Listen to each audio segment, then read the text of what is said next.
Hey everybody, how's it going? Welcome back to the channel. In this video, we are going to continue our dissected videos with World of Warcraft Part 2.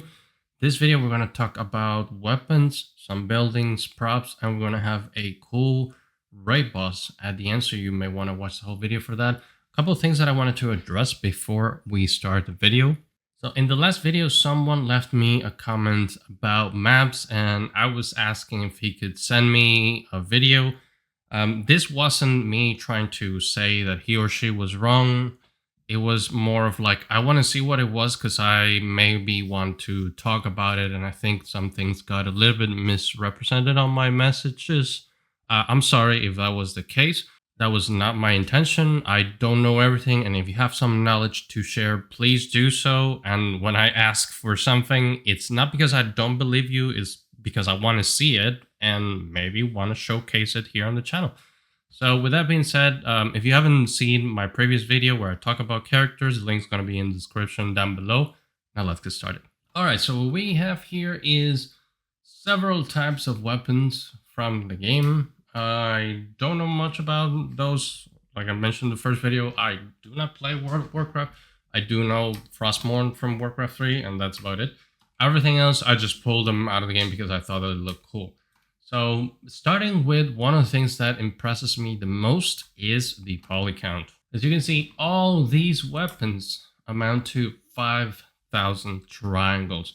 In today's day and age, this is extremely low, like super low. I personally don't think I have done something this low poly. Aside from the poly count of it, you can see that if I select something like this sword, it's only 318, is how much the textures are doing here. And bear in mind, these textures don't have normal maps. These are all hand-painted textures. And that's why, to me, the hand-painted style is always very impressive, because you grab something that is this low, like 354 polygons, and looks like this. It looks beautiful, looks pretty cool. This doesn't even have normal maps, and you can see how everything has volume. You can see the highlights, and you can see absolutely everything. Of course, this is not something that you would do for a full PVR style of game. However, I'm going to be talking about that in a coming video that I'm going to do about game art with one of my characters. But yeah, you can see how for these weapons and many of the other things that we're going to see from World of Warcraft, a lot of what's doing the heavy lifting is the textures. And in my opinion, texturing is one of the most fun process that you can do as a 3D artist after sculpting. If there are any 3D artists out there in the audience, just let me know what part of the process is the most fun for you. If you say UVs, then you're probably insane. All right, so let's isolate this shield and look at the wireframe. As you can see, these are hard surface geometries. They don't have any particular deformation. However, when you're building these things, you follow a particular set of flows. You can see how everything flows here, not only because of the bakes, although here's a question that I have about these assets, because when I research World of Warcraft assets on ArtStation, you rarely see the high poly of it. Usually when you have people showcasing their art, whether they made it for a studio or not, usually you see the high poly in there. When I look at official, I'm not talking about fan art, when you look at official art for World of Warcraft, and correct me if I'm wrong, but usually you don't see the high poly. So I'm starting to wonder, are these actually bakes, or do these people do it like the really old school way where you didn't bake anything, probably just bake the ambient occlusion and just go by that? That's really impressive. I think that makes the process a lot harder.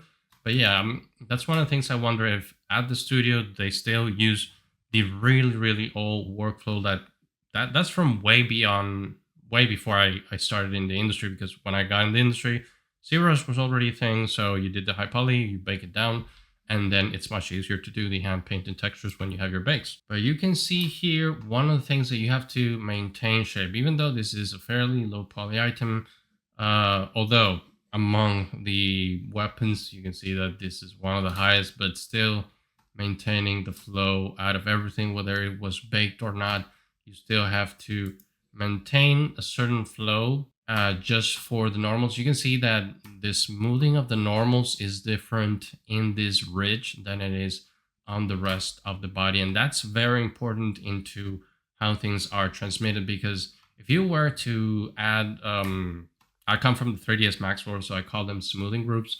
So if you were to add different types of smoothing groups on your, like, all over the place without any thought or process behind it, then whatever texture you add to it is just going to look awful. So one of the things you always have to take into account, especially if you're a starting artist and you want to do weapons and stuff, is mind your smoothing groups. Where are your normals facing and all that? I don't know how to do that in Blender. I know how to do it in Max. There's even a script that helps you with that. And there's something that you do with games like Star Citizen, for example, which is mid poly, that we use a lot of weighted normals. It's how it's called, to get to a higher poly looking asset without being too high poly, if that makes any sense. All right, now here we have the textures. You can see all the bits. It's not, these textures are not super high res, but still look pretty good. You can see how everything is laid out. This is a regular square textures like we have seen on almost every game. And then you have the eye, which is, in this case, it's a separate mesh. So if I select it, and there it is, you can see the center of the eye, everything else. All right, let's look at another weapon that's more in the common looking area, like this dagger over here. You can see that this whole dagger is 372 triangles, so super low, but you can see all the details that is on it, painted on the texture. Beautiful. You can see the ridges here, the shadows, the highlights, everything is fantastic.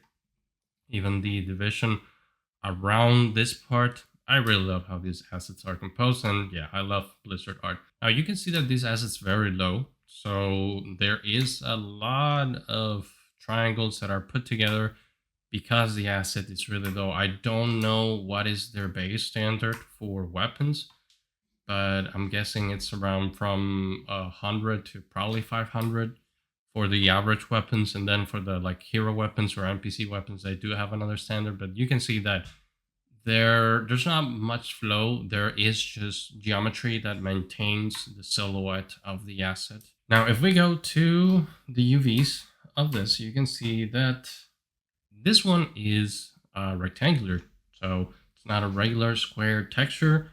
Again, this is not something that I usually would do. I think this is very specific to the engine of when you have to do this.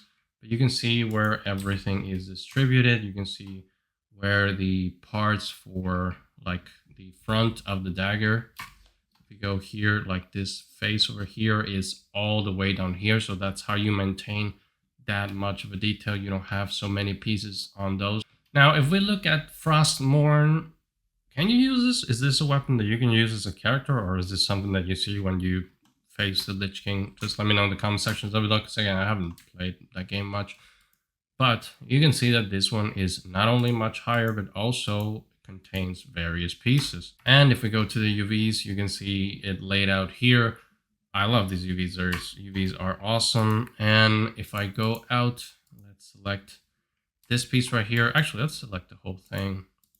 You can see that everything is laid out here into one single texture. They don't have anything, and I think I'm missing a piece of the sword here, but everything is in one texture and it's symmetrized, so you don't have to occupy a lot of space. One thing that is very particular that a lot of people tend to not do is when you have items that are hard surface like this, you can just do them oblique. Not everything needs to be vertical or horizontal. You can just do them oblique if you need more UV space. So, all right, moving on to buildings. I pulled out some buildings from the games. I just wanted to show you a couple of things. Like this one has the transparency here. I managed to make the transparency work here in Blender. But just like everything, these are fairly low poly. So these are world items, and you can see that even though these are world items, we are only doing 16,000 triangles. Sometimes that's just one part of the character in a current generation game. But that is the beauty of this kind of system, that this will make the game work on anything. And I think that should honestly be the goal. If you are an indie developer, you don't want your game to require a super high-end PC to be played in. You can do beautiful art style and still have a very performant game. Just if you know the names, let me know in the comment sections down below if you've seen this. And actually, we can go inside and you can see everything from the inside. I know some of you are WoW players and can recognize some stuff. But you can see how fairly low poly everything is. So we can also go inside. I think we can go inside this Mayan looking thing. No? Okay, we can go inside this chapel. Yeah, we can go inside the chapel and it looks amazing. And everything that you see here is just diffuse maps. You can see how everything looks great. And not in every game, even in some games where you have hand painted textures, you don't have this level of detail just on the diffuse map. Usually the normal maps have to do a little bit of lifting, even sometimes the occlusion map, but here everything looks fantastic. A little bit of a wireframe, you can see that big buildings, everything is a little bit boxy, so you don't need as many polygons. And if we go inside, you can see how everything is laid out. Most of this are just one piece, like one trim that you repeat again and again. If we go actually into UV editing, you can see that this whole asset from the inside is just the same UV tiled over and over and over, because you are just using one single textures. And that's one of the things that you do when you do video games.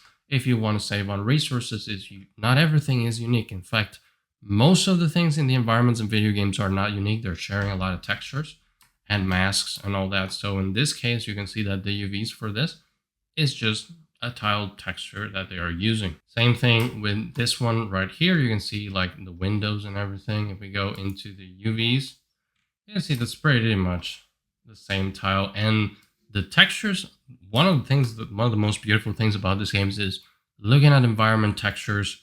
They're tileable, but they are so nice, and it looks like this just looks like a painting.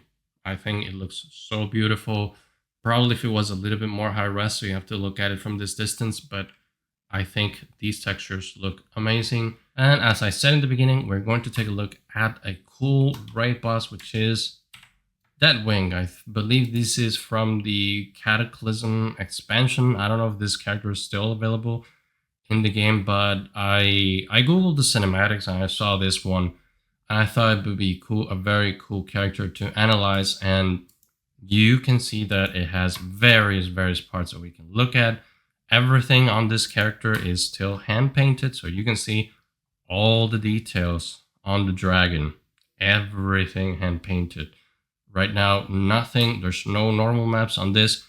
I'm not sure if the game has normal maps for these types of characters. Right now, even without the normal maps, this dragon looks fantastic. And even though this is a massive NPC in game, you can see that it's pretty high for the standards of World of Warcraft, but it's not even close enough to the average character from a current generation game.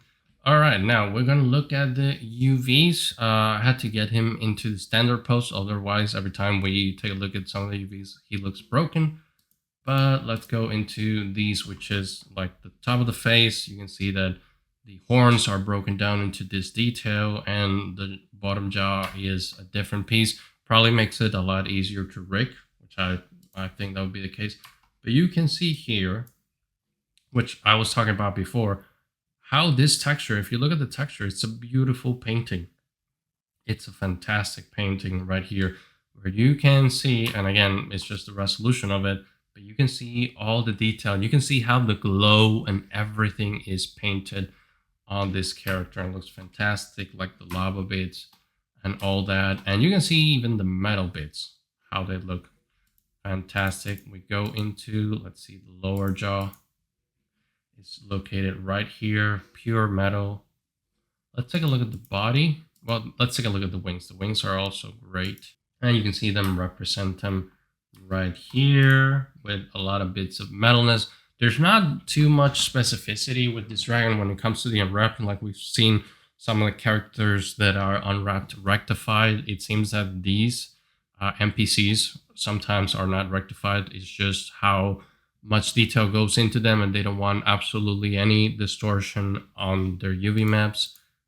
But if we get out of the UV. So you can see all the muscles, the scales, the highlight just painted here on the textures. And is why I love this type of art so much. Wish more games had this type of art, but I understand it's very difficult. I imagine it'll be very expensive to build an indie game this way.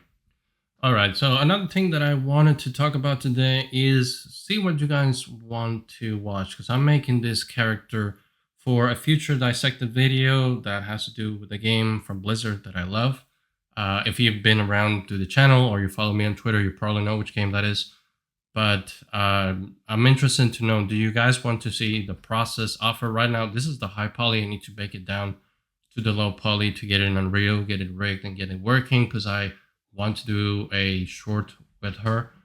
So are you guys interested in seeing the process? I know I didn't record the high poly sculpts or anything because I didn't have a concept art for her, so it was mostly me concepting everything, and like half of her armor is missing because, well, why am I going to bake the other half? But yeah, I just wanted to ask the audience to see if you guys wanted to see that. Let me know and I'll record some videos while I'm doing the process, and maybe I'll add some voiceover. I don't want it to do a tutorial form because there's so many tutorials out there when it comes to this sort of stuff, but I would like to discuss my process if people want to see that. So that is it for this video. Thank you so much for listening to me all the way to this point. Subscribe if you haven't. Let me know what other games you like me to do as dissected videos, and I'll see you in the next one.